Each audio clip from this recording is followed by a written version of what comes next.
Hindi ka matatawa sa mga content namin.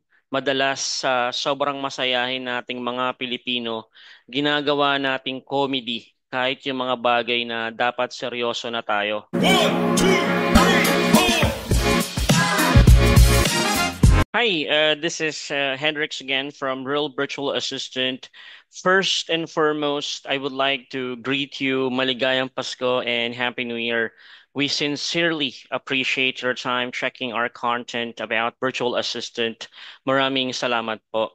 So our personal message for 2024 are we just want to remind ourselves who we are and express that we are focused and persistent to our mission and vision.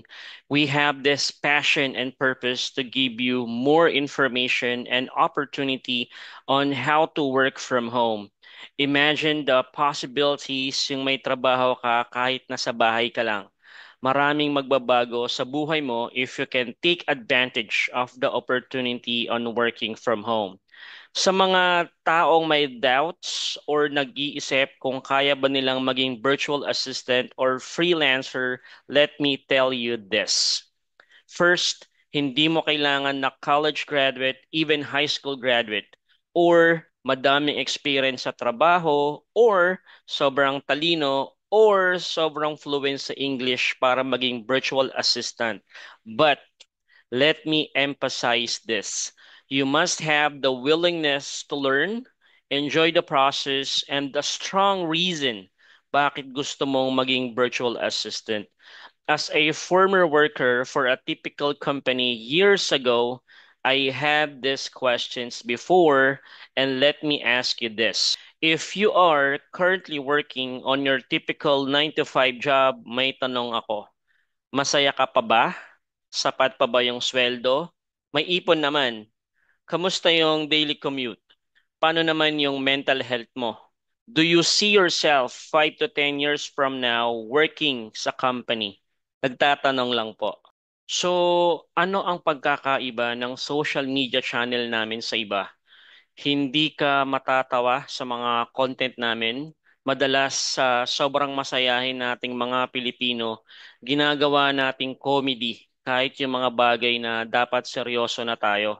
Masyado ng maraming patawa sa FB, YouTube, TikTok channels. So we don't want you to be entertained.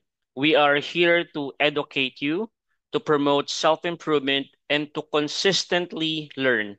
Hindi rin kami yung typical na work from home training channel na magpapakita ng pera, kotse, bahay at mga travels. Kasi shiny object syndrome ang tawag doon. Karamihan sa mga channel na ganun, red flags, too good to be true at mga scammers. Mas pipiliin namin na to provide you pertinent content and best practices to transition to be a virtual assistant to work from home so you could have an informed decision. Our training is all about to jumpstart your virtual assistant career. Our certified trainees on all walks of life became virtual assistants in a short span of 1 to 2 months. We guided them, rectify areas for improvement, and those trainees could be you. But of course, you need to decide.